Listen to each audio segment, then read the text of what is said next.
The email came in at 7:43 a.m. Eastern Time while I was standing in line for coffee 3 blocks from the Pentagon. I was in D.C. for the Army Sustainment Symposium, the kind of conference where everyone wears a badge and talks about supply chains like they're discussing baseball scores. I had my uniform pressed, my notes organized, and a full day of panels ahead of me. My phone vibrated once. Then again. The subject line read, "Enjoy your new start." It was from my mom. I almost ignored it. My mother doesn't usually email unless she's forwarding something about blood pressure or a coupon that expired in 2019. But something about the wording made me open it. The message was short. 3 paragraphs. She and my sister Lauren had decided to start fresh. They had moved to Maui. The house was too heavy with memories. My savings had been handled. And I would be fine, because I've always been good at landing on my feet. That's when my bank app pushed a notification. Wire transfer initiated $487,320. For a second, I stared at the number. Not because I didn't understand it. I understood it perfectly. That number was close enough to my total savings to make the point clear. I stepped out of line. The guy behind me sighed like I had personally ruined his morning. I walked outside, leaned against the brick wall, and opened the app fully. Status pending review. That one phrase kept my pulse steady. If the transfer had already cleared, I would have seen completed. It didn't say that. It said pending review. The destination bank was in Hawaii. I checked the timestamp. 6:58 a.m.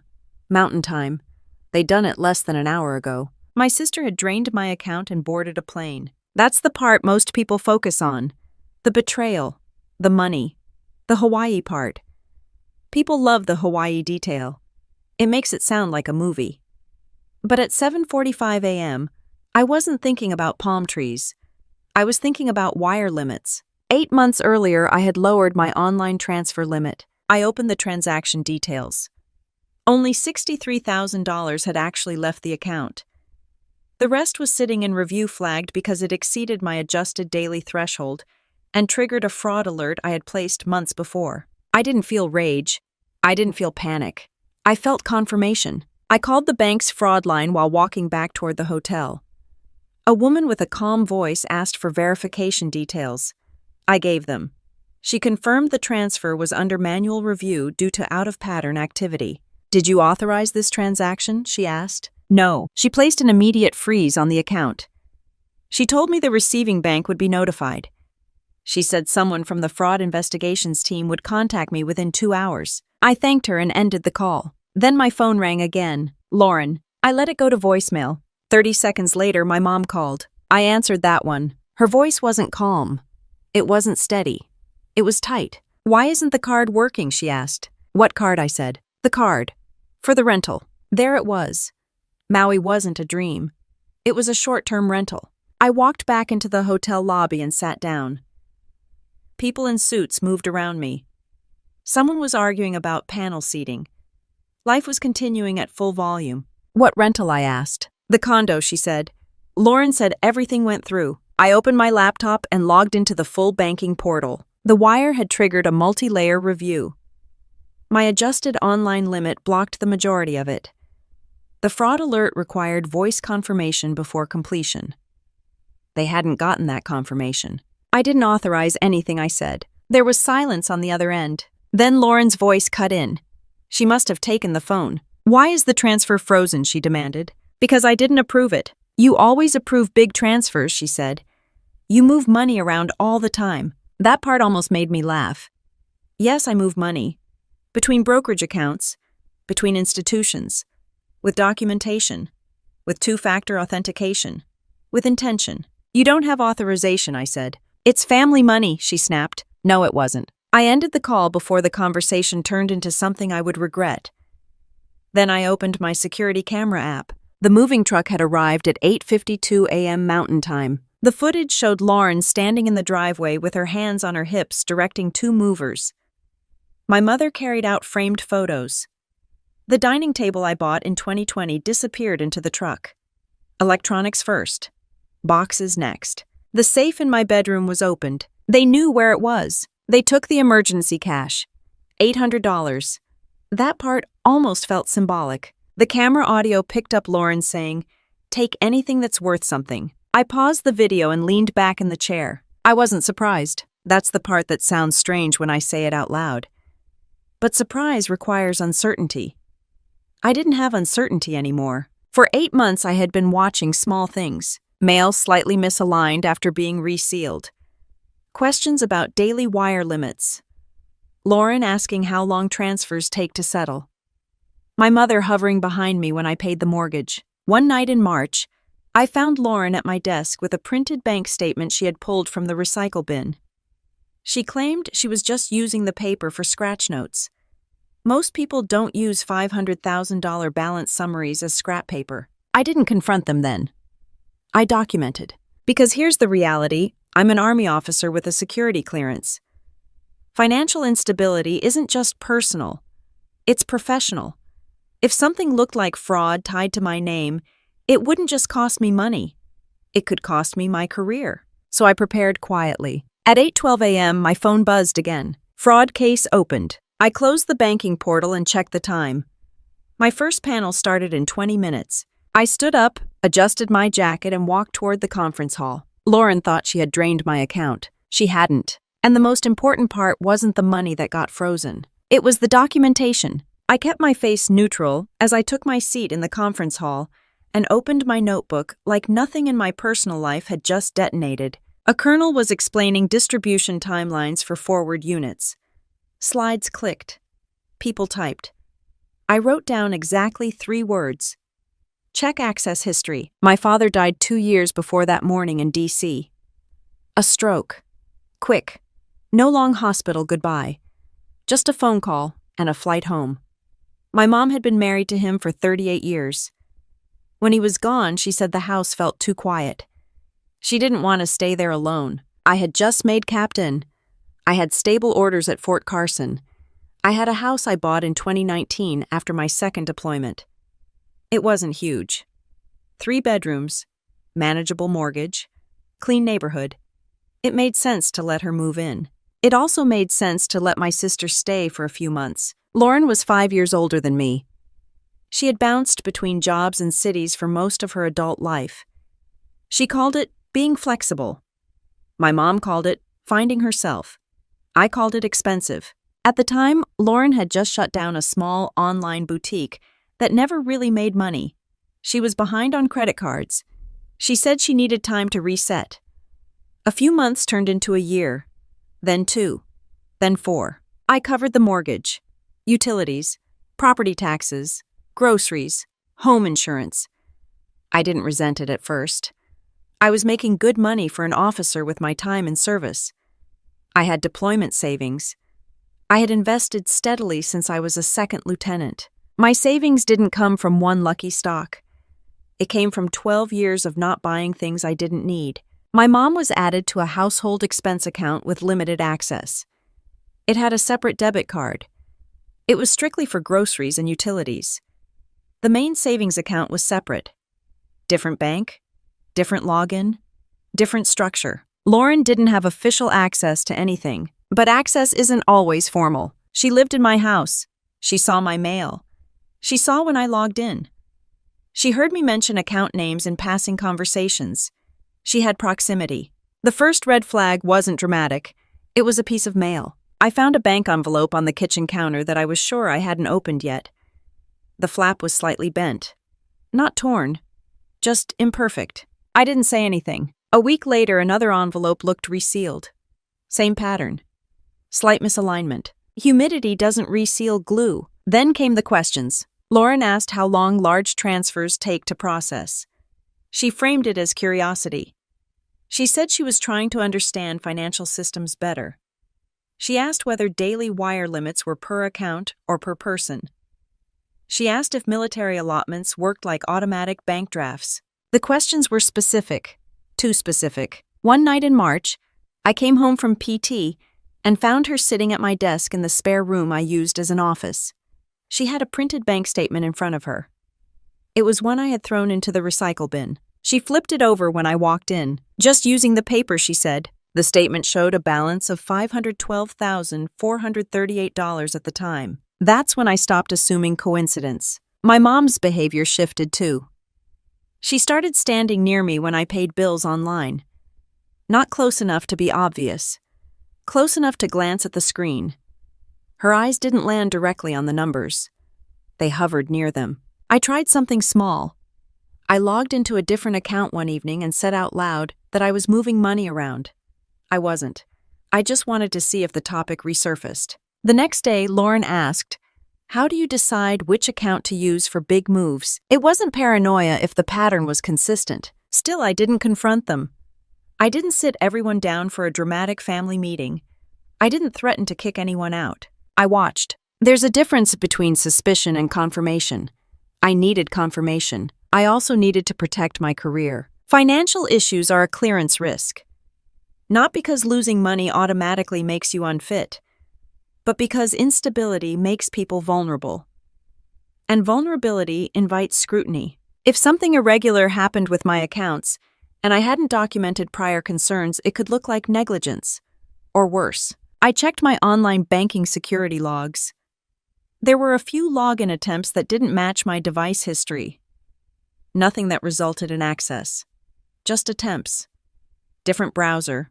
Same IP address. My house. I changed passwords. Quietly. I enabled two-factor authentication everywhere. Quietly. I lowered my online wire limit.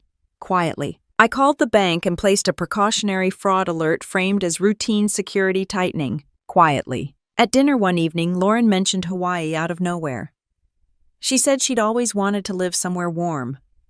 My mom said she'd love to wake up near the ocean. I asked how they'd afford it. Lauren waved a hand. "We'll figure it out." That phrase landed differently after the browser searches I'd seen. Yes, I checked the shared tablet. It wasn't locked. It was logged into my Wi-Fi. I wasn't hacking anything.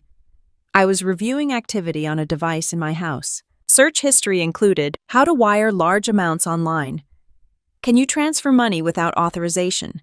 Bank wire limit workarounds. That was enough. I scheduled a consultation with a civilian attorney who specialized in financial disputes. I didn't accuse anyone. I described patterns. I asked what protection looked like. He didn't laugh. That mattered. He said documentation mattered more than confrontation. He said lowering limits was smart. He said if someone attempted unauthorized access and failed, that record would be valuable. I went home that night and looked around my own living room. The couch I paid for. The dining table I assembled myself. The framed photo of my dad at my commissioning ceremony. My mom was watching television. Lauren was on her laptop. Nothing looked violent. Nothing looked criminal. It looked ordinary. But ordinary is how most bad decisions start. Back in the conference hall in D.C., the colonel wrapped up his briefing and opened the floor for questions. My phone buzzed again in my lap. Another fraud alert update. The transfer was still under review, and Lauren had just tried to initiate a second transaction. I kept my phone face down on the conference table while the room filled with polite applause. A second transfer attempt meant one thing. This wasn't panic. It was persistence. I stepped into the hallway and opened the fraud alert notification. The amount was smaller this time. $24,900. Just under the threshold that typically triggers automatic reporting reviews at many institutions. That told me Lauren had done some reading. The status showed declined, exceeds authorized access. She was adjusting her strategy. I didn't call her. I didn't text. I called the bank again. The fraud specialist confirmed 2 separate attempts within 30 minutes. Both initiated from a device tied to my home IP address. Both flagged due to limit restrictions and voice confirmation requirements. Has anyone else been added as an authorized user on your primary account? The specialist asked. No. Has anyone had physical access to your debit card or saved passwords? Yes, I said. They live in my house. There was a pause.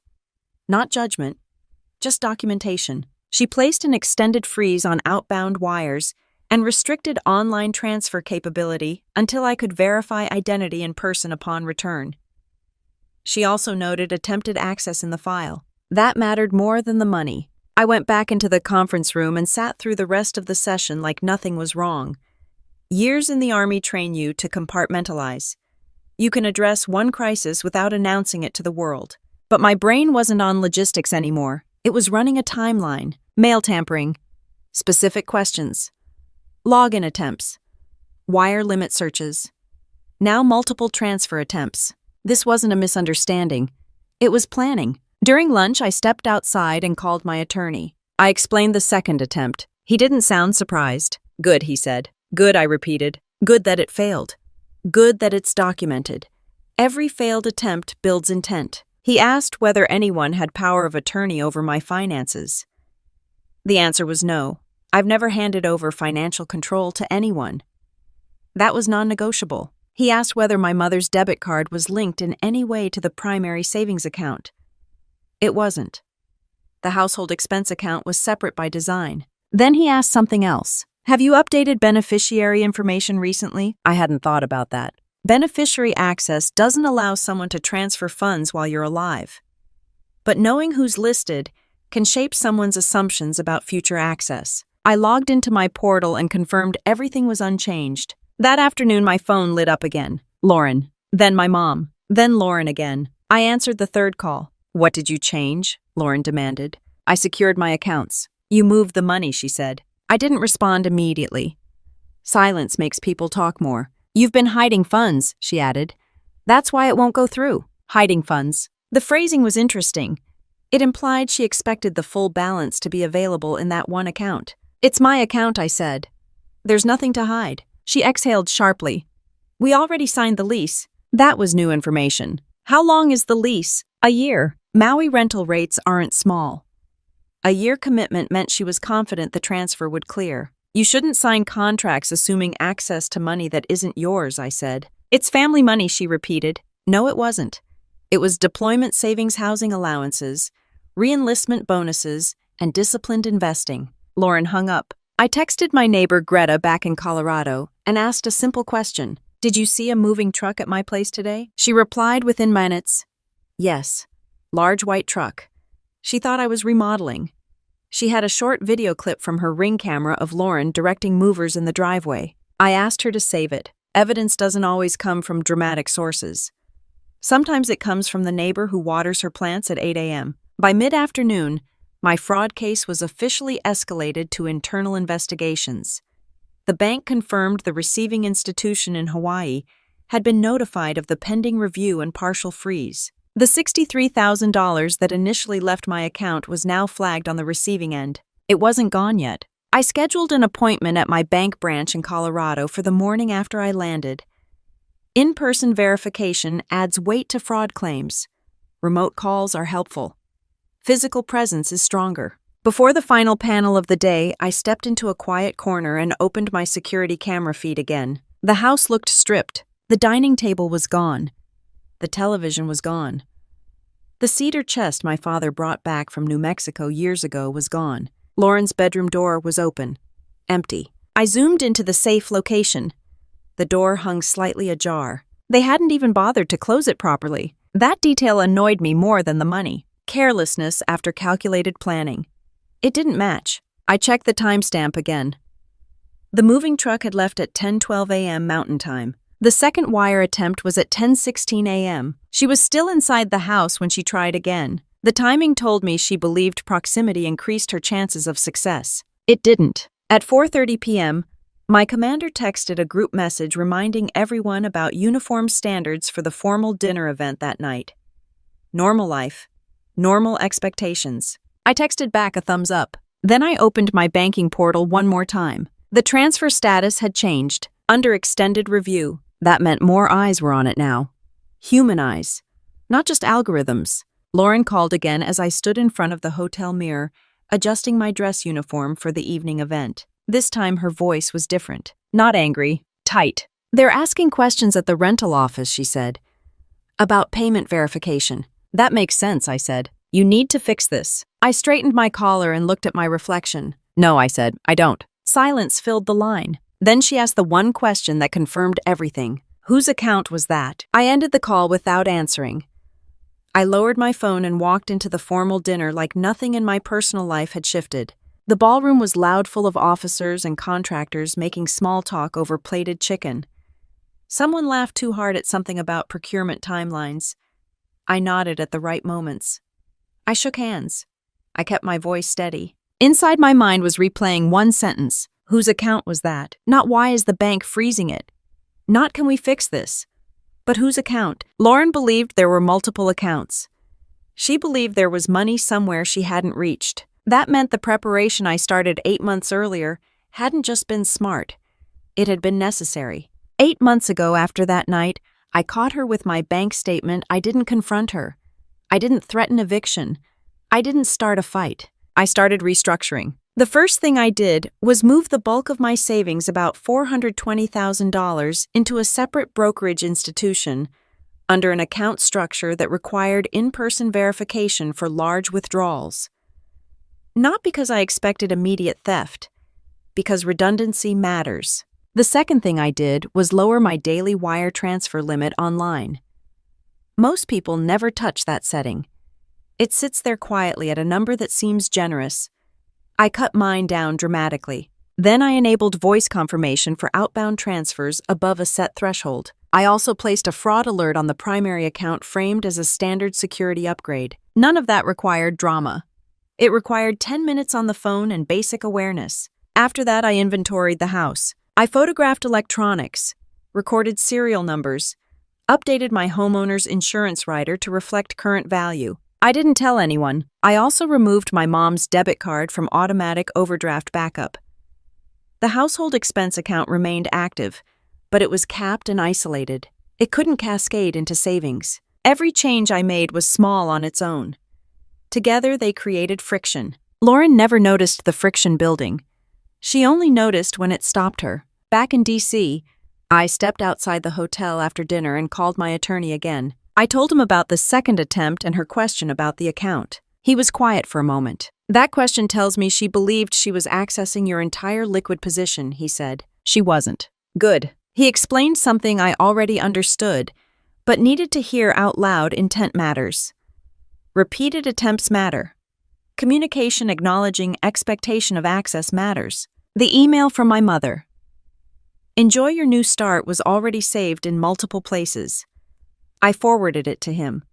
I downloaded a copy. I saved it to cloud storage. Documentation doesn't argue.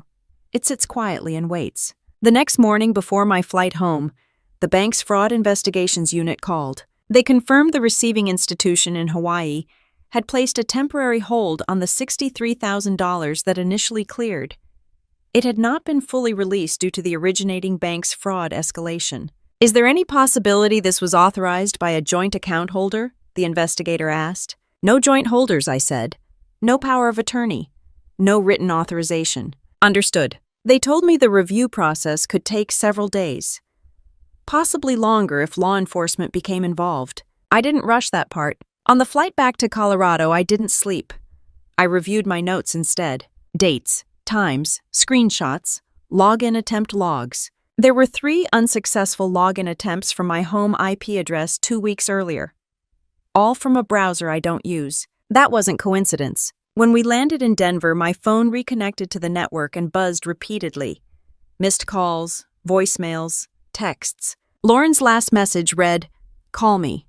We need to fix this." Fix what? Fix the assumption that my savings were communal property. Fix the belief that discipline is optional. I drove straight to my bank branch in Colorado Springs before going home. In-person verification required ID signature and a fraud affidavit. I signed it calmly. I requested a full transaction history for the past 12 months. The branch manager didn't dramatize anything. She printed documents. She highlighted the unauthorized attempts. She explained the escalation path. "It's good you came in immediately," she said. "It wasn't luck. It was structure." When I pulled into my driveway, the house looked hollow. No dining table through the front window. No rug. No patio chairs. The front door opened easily. They hadn't changed the locks. Inside, the silence was heavy but not shocking. The living room was stripped. Wall mounts remained where the television had been. The cedar chest was gone. My father's photo from my commissioning ceremony was gone. That part hit, not because of monetary value, because of choice. They chose what to take. I walked room to room, photographing everything. Every empty bracket, every missing appliance. The safe in my bedroom was open exactly as it appeared on camera. The $800 emergency cash was gone. Under the bottom shelf of the safe-taped flat was an index card I had placed there months ago. It read, "Check the account names." I peeled it off and slipped it into my pocket. I didn't leave it as a trap. I left it as confirmation. Downstairs, my phone rang again. Lauren. I answered this time. Her voice was strained. "They're saying the funds are under investigation," she said. "The rental office wants verification." "That makes sense," I replied. "You're going to ruin everything." "No," I said. "I'm protecting my name." There was breathing on the other end. Not yelling, not insults, just calculation. Then she asked slower this time, "Where's the rest of it?" I looked around the empty room. "You're looking at what you thought was everything I said." And I ended the call. I set my bag down in the middle of the empty living room and called the Colorado Springs Police Department's non-emergency line. Not because I wanted sirens, not because I wanted someone in handcuffs. I wanted a report number. The dispatcher transferred me to property crimes. I explained that while I was out of state on official duty, unauthorized individuals removed property from my home and attempted a large wire transfer from my bank account. I didn't dramatize it. I listed facts. They asked if there was forced entry. No. Were the individuals known to me? Yes. Did I have documentation? Yes. That changed the tone immediately. An officer arrived within the hour. Mid-40s. Calm. Notebook in hand. He walked through the house slowly while I pointed out missing items. Television, laptop, jewelry box, the cedar chest, several framed photos, kitchen appliances, even the spare microwave from the garage. He took photos. He asked for the camera footage. I showed him the clips from that morning. Lauren directing movers. My mother carrying boxes. The safe being opened. He didn't react visibly, but he nodded once. "You said they emailed you about this," he asked. I pulled up the message and handed him my phone. He read it silently. "They admitted removal of property," he said. That's helpful. Helpful isn't the word most people expect in that situation. But in legal terms, helpful means clear. He gave me a case number. He said a detective would likely follow up within a few days. Because there was an interstate financial component. He said it could involve coordination with banking investigators. Still no drama. Just paperwork. After he left, I walked into what used to be Lauren's room. The closet was empty. Hangers gone. Dresser gone. The indentation in the carpet where her bed had been was still visible. 4 years. 4 years of covering bills while she reset. I pulled up the bank portal again. Status update. The initial $63,000 transfer remained under hold at the receiving bank pending fraud verification. The second attempt had been fully blocked. A third attempt appeared in the log initiated, but immediately declined due to account restriction. She had tried again after I ended the last call. The pattern was clear. She wasn't acting on emotion. She was acting on urgency. My phone buzzed. Fraud investigations. Outbound call. I stepped outside to answer. The investigator confirmed they had contacted the receiving institution in Hawaii. The account there was in Lauren's name. Funds were partially frozen pending documentation. If law enforcement provided a case number, it would strengthen the hold. I gave him the report number. He also asked whether anyone in my household had prior authorized access credentials. No. Any written agreement that could be interpreted as shared ownership. No. Then from our perspective, this is unauthorized access. That sentence mattered more than any apology I would never receive. An hour later, my mother called. Her tone was different now. Not sharp. Not defensive. Strained. "The rental office says they need proof of cleared funds," she said. "I'm not providing that. We already moved in. That was your decision." She sighed heavily. Lauren thought. I know what she thought. Silence. "You've always had more than enough," she said finally. That sentence hit harder than anything else so far. More than enough. As if savings accumulated over 12 years of service were a family surplus. "It's not shared property," I said. "You're her sister. And that's supposed to mean what?" She didn't answer directly. She never does. Instead, she pivoted. "This doesn't need to get ugly." It already was. I ended the call and went back inside. The house echoed now. My footsteps sounded louder without furniture absorbing the noise. I opened the garage. The extra refrigerator was gone. The power tools were gone. Even the spare folding chairs were gone. They hadn't left anything of convenience. I sat on the floor in the empty living room and began making a list, item by item. Estimated value, purchase year, not for anger, for insurance. Then I opened my laptop and logged into my Army email. Before rumors or background checks could complicate anything, I needed to control the narrative inside my unit. I drafted a brief message to my security manager requesting a meeting regarding a personal financial fraud issue that had resulted in an open police report. I attached the bank fraud case number and confirmed I had initiated the report voluntarily. Transparency matters in the military. I didn't mention Hawaii. I didn't mention family drama.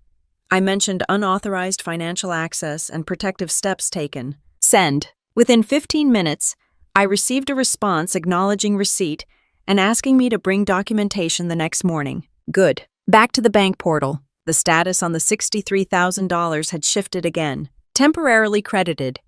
Provisional adjustment. That meant the bank had issued a provisional credit back to my account while the investigation continued. The rest of the attempted $487,000 never left. Lauren had believed she drained my entire account. In reality, she had managed to move less than 15% before the system locked her out. My phone rang again. Lauren, I answered. You froze everything, she said. No, the bank did. You moved the real money. I secured my finances. You're making this criminal, she said. It already is. Her breathing tightened. You could just authorize it. We could split it.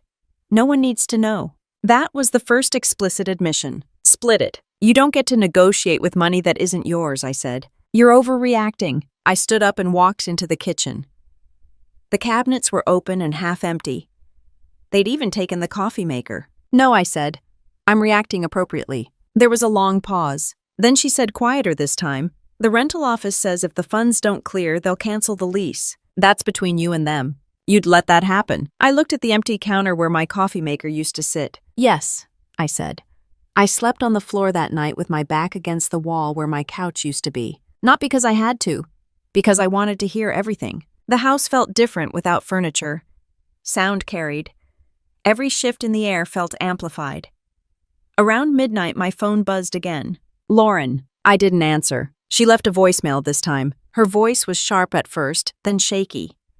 She said the rental office had officially notified them that the lease would not activate until verified funds cleared.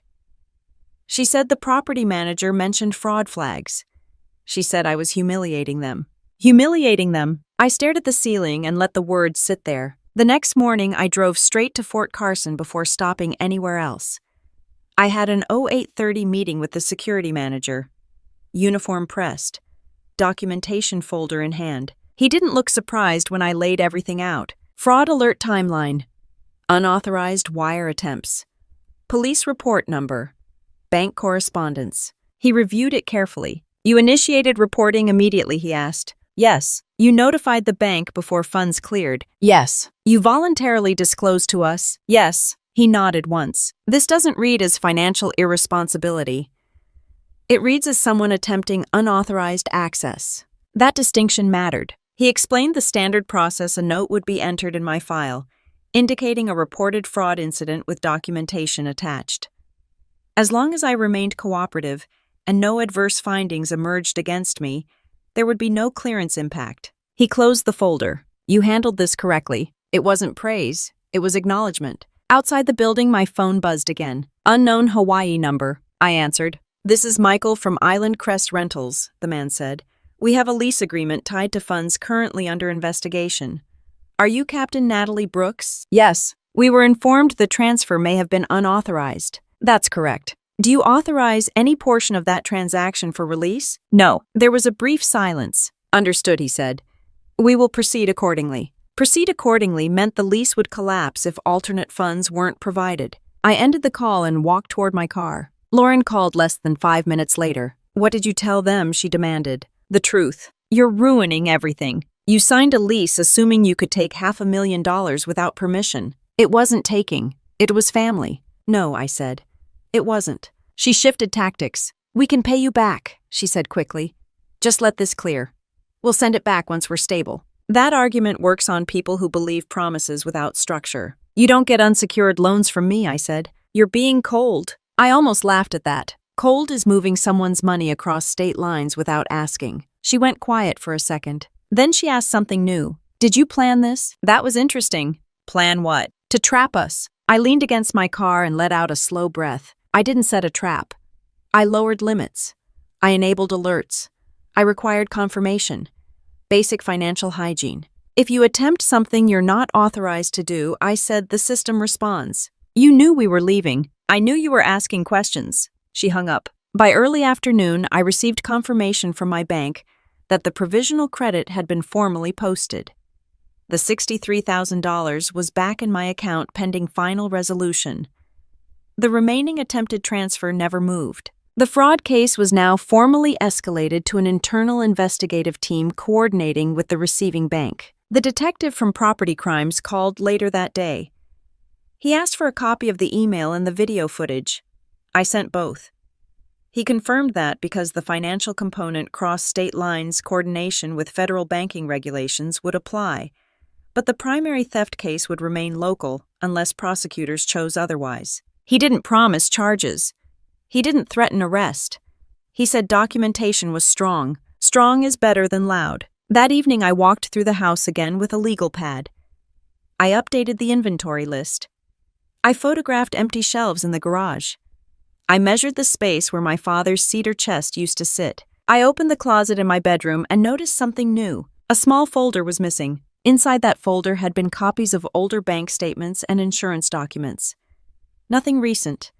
Nothing that gave access. But enough to suggest they had been gathering information for months. That part confirmed intent more than the wire attempts. I texted my attorney and let him know about the missing documents. Add it to the file, he replied. At 7:40 p.m., my mother called. Her voice sounded tired now. The rental office canceled the lease, she said. I'm not surprised. Lauren is trying to find another place. With what? Silence. We thought you'd understand, she said quietly. Understand what? That you have more than you need. There it was again. More than I need. As if service pay and disciplined investing were excess inventory in a warehouse. I have what I earned, I said. She's your sister, and I'm not her bank. My mother exhaled slowly. She said you moved the real money before she could access it. I secured my accounts. She thinks you were watching her. I looked around the empty living room. I said. Another silence. Then she asked almost cautiously, how much did she actually get? I didn't answer immediately, because the truth wasn't just a number. And she was finally starting to understand that. I locked the front door behind me and drove back to base with the windows down, even though it was cold. I needed air. Not to calm down, to think clearly. The money was mostly secure. The police report was active. The bank had escalated the case. But the part that could quietly wreck everything wasn't Hawaii. It was my clearance. Financial irregularities get flagged. Large transfers. Fraud investigations. Police involvement.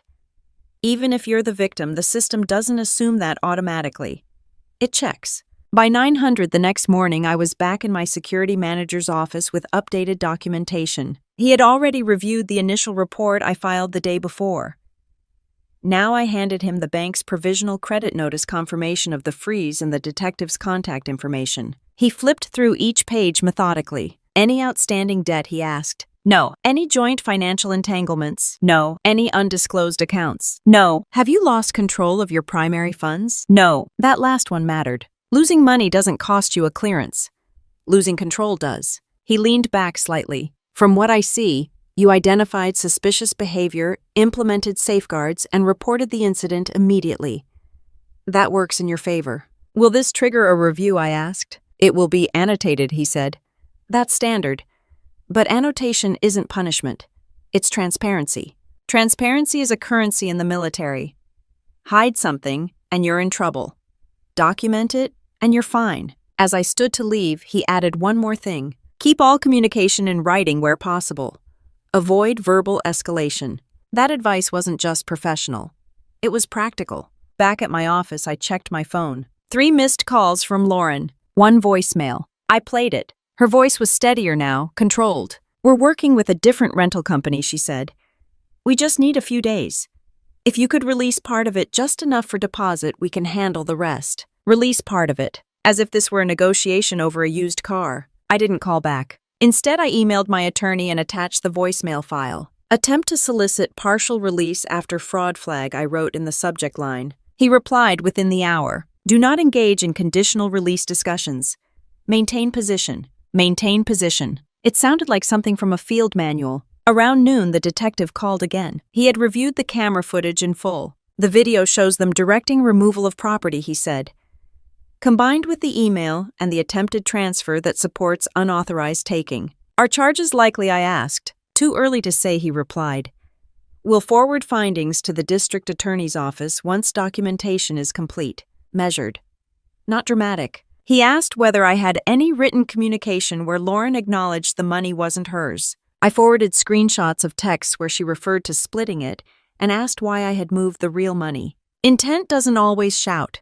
Sometimes it whispers in word choice. After I hung up, I received an email notification from my bank's fraud investigations team. The receiving institution in Hawaii had confirmed that the $63,000 had been placed under extended hold due to the originating bank's formal fraud affidavit and the police case number. Translation: Lauren couldn't touch it. By 1500, my commander asked me to step into his office. He closed the door but didn't sit behind the desk. He stood by the window instead. I've been briefed that you reported a financial fraud issue, he said. Yes, sir. You comfortable sharing the broad outline? Yes, sir. I kept it clinical. Unauthorized access attempts by family members while I was TDY. Protective measures in place prior to incident. Immediate reporting to bank law enforcement and security office. He listened without interruption. You anticipate any financial hardship from this? He asked. No, sir. Any leverage point someone could exploit? No, sir. He nodded once. Then handle it. Keep it documented. And keep your focus here. That was it. No lecture. No suspicion.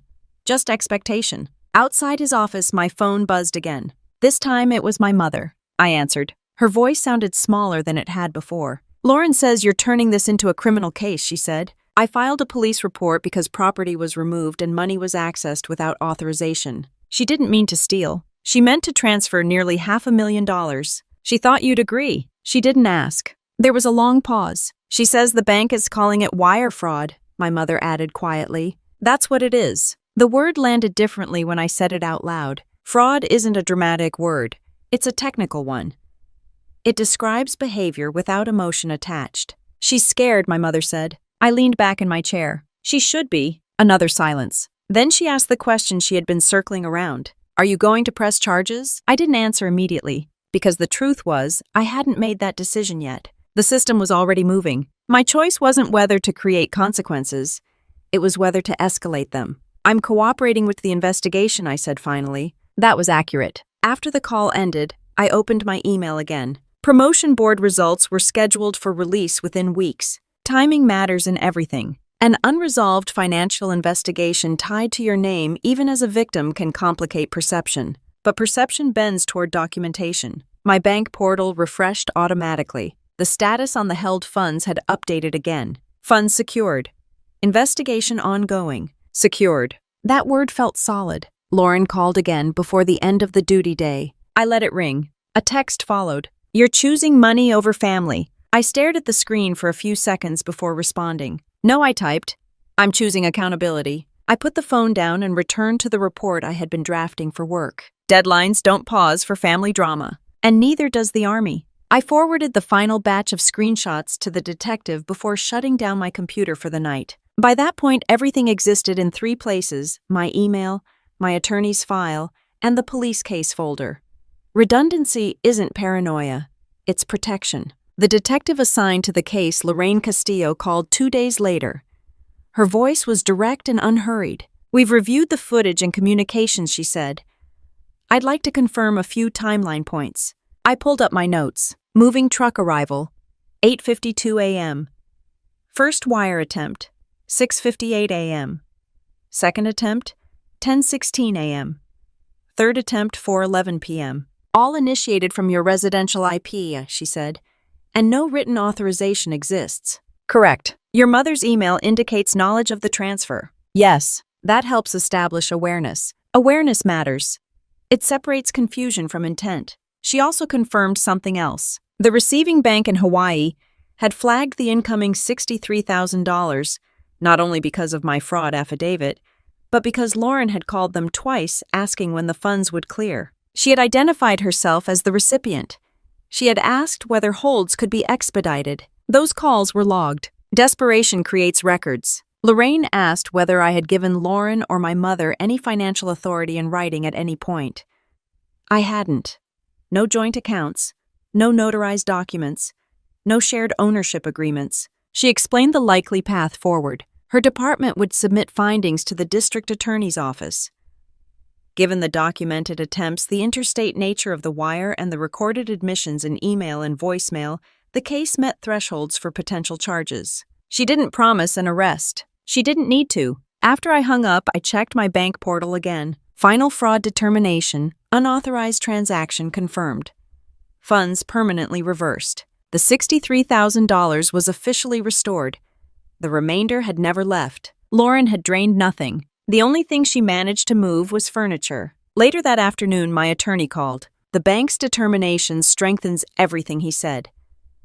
Now we shift from defensive to civil recovery. Civil recovery. That meant restitution. Insurance had already processed a preliminary claim based on my inventory list and photos.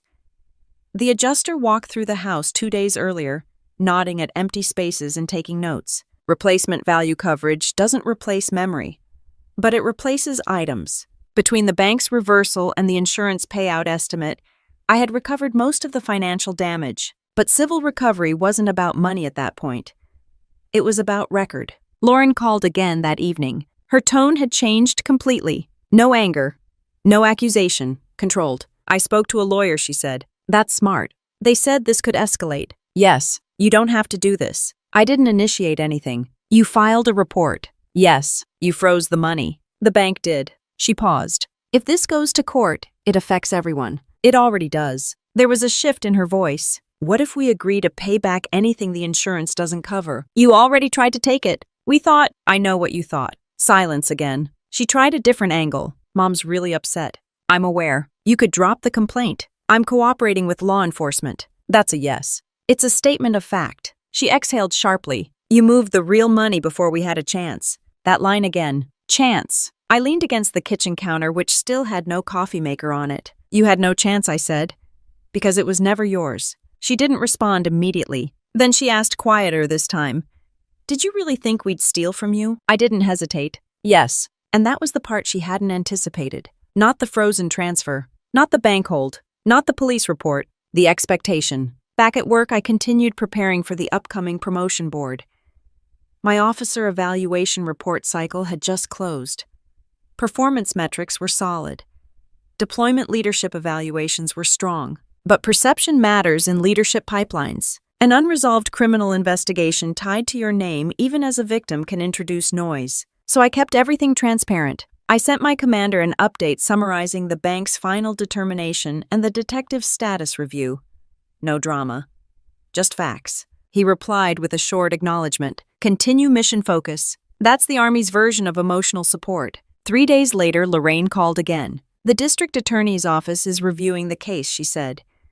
They're considering formal charges related to attempted theft and wire fraud. I closed my office door before responding. What are the options, I asked. Potentially criminal filing, she said, or negotiation of restitution agreement before filing. Restitution agreement, structured repayment, avoidance of formal prosecution in exchange for compliance. I understood the implications. Criminal filing would create a public record possible arrest warrant and long-term consequences. Restitution would still require admission of unauthorized action but could prevent escalation. My attorney called an hour later. They've reached out, he said. Lauren retained counsel. They're exploring settlement. Of course they were. Once banks label something fraud and detectives start building timelines, the word family loses protective power. Settlement meant acknowledgement. It meant paperwork. It meant admission without courtroom theatrics. That night I walked through the house again. The insurance adjuster's tape markers still dotted the floor where larger items had been documented. The space felt less shocking now. Empty doesn't mean destroyed. It means available. My phone buzzed once more. Lauren. I let it ring. A text followed. Is this really worth it? I typed back slowly. Yes. I reviewed the draft settlement agreement at my kitchen counter, which was still the only flat surface left in the house. Lauren's attorney had sent it over that morning. The document didn't use emotional language. It used structured repayment terms, acknowledgement of unauthorized access, and a clause requiring full cooperation with ongoing banking and law enforcement reviews. In exchange, the district attorney's office would consider suspending formal criminal filing contingent on compliance. Translation: pay it back, follow the rules, and avoid a courtroom. My attorney walked me through every paragraph over speakerphone. Do not focus on the apology language, he said. Focus on enforceability. The proposed terms included that repayment of any insurance deductible I incurred, structured reimbursement for items not fully covered by insurance, formal acknowledgement that the wire transfer attempts were unauthorized, a 5-year repayment schedule secured by automatic drafts, immediate reactivation of criminal filing if a single payment was missed. No handshake, no family understanding, legal obligation. Does she have income, I asked. Her attorney claims she's secured remote work, he said. Enough to sustain the repayment plan. Hawaii didn't last long. Once the rental lease collapsed and the receiving bank account was frozen, Lauren and my mother relocated again. Not back to Colorado. Not yet. Somewhere cheaper. Consequences don't always arrive dramatically. Sometimes they show up as relocation notices and canceled leases. I signed the agreement after one final revision clarifying that restitution did not equal forgiveness. Paper doesn't forgive, it enforces. The district attorney's office confirmed conditional suspension of criminal charges upon filing of the executed agreement. The detective called me personally to confirm. If she defaults, we file, she said. Understood. That was it. 7 months had passed since the morning in D.C. In those months, I replaced furniture one piece at a time. I didn't rush. I chose deliberately. A new dining table, a different couch. Not the same model as before. I wasn't recreating what was taken. I was rebuilding differently. Insurance covered most of the tangible losses. The bank fully restored the attempted wire. Between insurance and the reversal, roughly 88% of the financial disruption was resolved. Real life doesn't give you 100% back. It gives you most of it and leaves a dent. The dent was manageable. 2 weeks after the settlement was finalized, the Army released promotion board results. The email came through mid-morning. Subject line: FY Promotion Board Results. I closed my office door before opening it. Selected for major. No ceremony, no confetti. Just a line of text with my name on it. That mattered more than the money. Not because rank is everything, but because it meant the incident had not contaminated my record.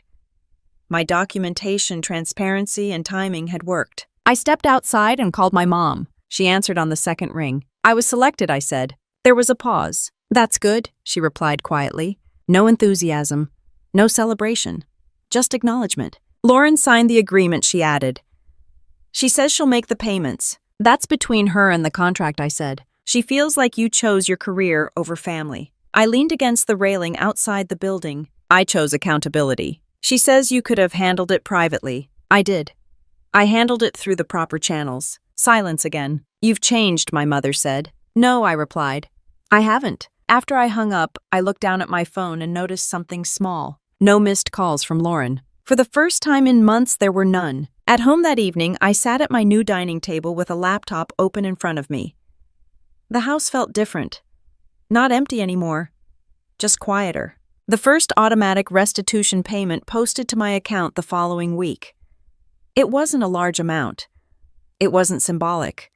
It was scheduled. Consistency matters more than size. My attorney confirmed that as long as payments continued and no new violations occurred, the criminal filing would remain suspended. If she defaulted, the agreement would collapse and charges would move forward. Clear, measurable, structured. At work, nothing changed outwardly. Same deadlines, same training schedules, same expectations. But internally, something had shifted. I wasn't carrying uncertainty anymore. Lauren texted once after the first payment cleared. I hope this is enough. I responded with a single sentence. It's a start. Not emotional, not forgiving, just accurate. Later that night, I walked into the spare bedroom that used to belong to her. I had turned it into a home office. Standing desk, dual monitors, filing cabinet. Order. I opened the bottom drawer and placed a copy of the settlement agreement inside behind my updated insurance documents and bank correspondence. Not as a trophy, as a reminder. Accountability isn't loud. It doesn't shout. It doesn't humiliate. It simply exists and waits for compliance. My phone buzzed one more time before I went to bed. A message from my mother. Do you think we'll ever go back to normal? I stared at the screen for a few seconds. Normal had been 4 years of covering expenses and ignoring red flags. Normal had been assuming that because I was stable, I was available. I typed slowly. Normal wasn't working. Then I put the phone down on the nightstand and turned off the light. I let the phone ring twice before answering. The number still had a Hawaii area code, even though I knew they weren't in Hawaii anymore. "Hi," my mom said. No accusation. No edge. Just a small word. I stepped out onto my back patio and closed the door behind me. The Colorado air was cold and dry. The kind that clears your head without asking permission. "How are you?" she asked. "I'm fine." There was a long pause, the kind where someone is deciding how honest they're willing to be. "Lauren made the second payment," she said. "On time." I saw. "She's trying." I know. That part was true. The automatic drafts were coming in exactly as outlined in the agreement.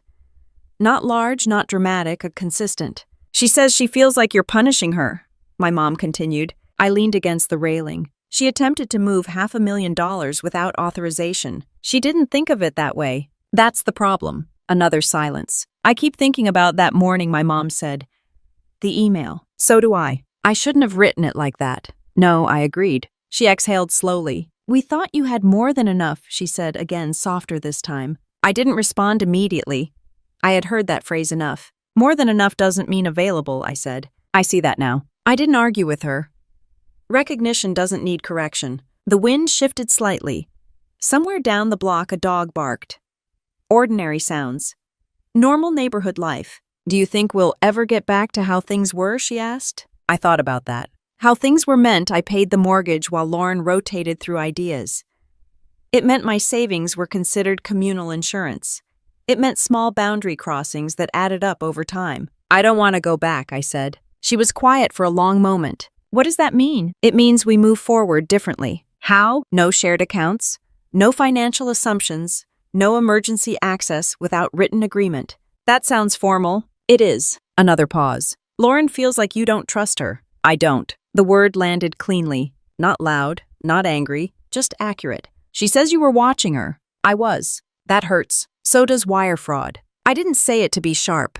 I said it because it was the right word. She didn't argue this time. "She didn't think you'd actually go to the police," my mom admitted. "I know. She thought you'd handle it privately." I did.